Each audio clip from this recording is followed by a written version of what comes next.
my student ID number is 2110110500011. Today, I will explain material about Faraday's law. Let's go! Electricity in the industrial era is a very vital necessity. With the transformer, the electrical needs at the provide voltage can be met. In the past, horses were needed to carry electricity. Horses will carry electric generators for ski field lighting. If the transformer had not been invented, how many horses will it take to light a city? If there is a power plant near your house, take a look. Power plants are usually located far from residential areas.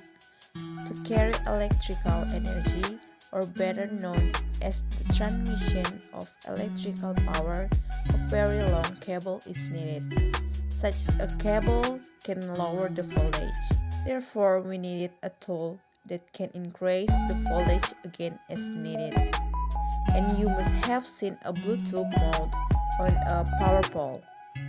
The tool is the transformer that functions to increase and decrease the voltage. In the early 1830s, an English chemist named Michael Faraday discovered that certain solution could immediately conduct an electric current. He named the solution electrolyte, and the flow electricity through the electrolyte solution was called electrolysis.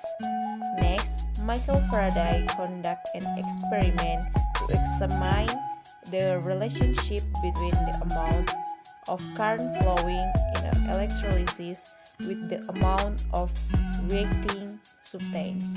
To illustrate this, the electrolysis of silver nitrate solution is taken. At the cathode, there will be a reduction reaction as follows. From the above reaction, it can be said that to produce 1 mole of a metal, 1 mole of electron is required. The amount of electricity that flows into the electricity cell to obtain 1 mole of electron is called 1 Faraday. Based on the experiment, it was found that 1 mole of electron contains an electricity charge of 96,500 coulombs. Before that, you must first know what Faraday's law is. Faraday's law of induction is a fundamental law of electromagnetism that predicts how a magnetic field interacts with an electric circuit to produce an electromotive force phenomenon known as electromagnetic induction. Faraday's law is a rule that describes the relationship between the mass of substance obtained at the electrodes and the electric charge supplied in electrolysis. The phenomenon called electromagnetic induction was first noticed and investigated by Faraday. The law of induction, it is quantitative expression. Faraday discovered that whenever the magnetic field about an electromagnet was made to grow and collapse by closing and opening the electric circuit of which it was a part, an electric current could be detected in separate conductor nearby.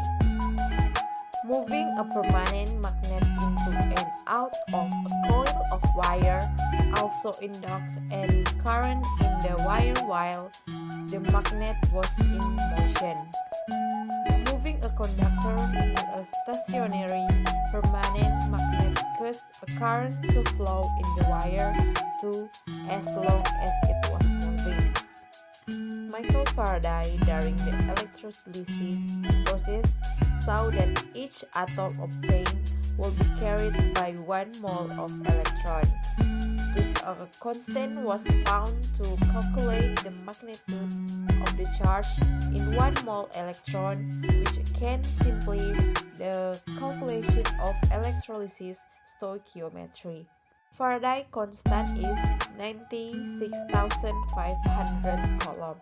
In the Faraday's first law, it is stated that the mass of a substance that is precipitated or dissolved is directly proportional to the charge passed in the cell and the equivalent mass of the substance. Faraday's first law states the mass of a substance obtained at the electrode during the electrolysis process is proportional to the amount of electric charge that flows.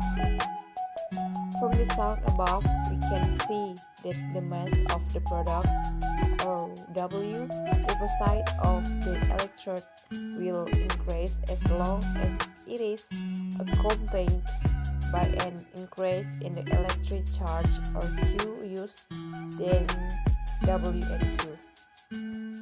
Faraday's first law formula is known as description.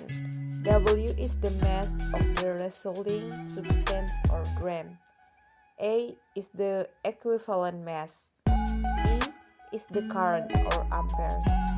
T is time, or second. F is Faraday's constant, which is 96,500 coulombs per mole. Faraday's second law. This law applies into electrolytic cells that have different substances. The amount of different electrolysis product substance will be directly proportional to the equivalent mass of the substance. Faraday's second law states is the mass of a substance produced at an electrode during electrolysis is directly proportional to the equivalent mass of the substance. If some electrolysis cells are arranged in series or the same electric current, the same amount of electric charge too, then the ratio of the mass of the substance obtained will be the same as the ratio of their respective equivalent mass. Faraday's second law formula is description. W1 is the mass of substance 1, or grams. W2 is the mass of substance 2, or grams. E1 is the equivalent mass of substance 1. E2 is the equivalent mass of substance 2. From the explanation above, basically Faraday's law is used to take into account the quantitative aspects of the substance involved in the reaction in the electrolysis cell.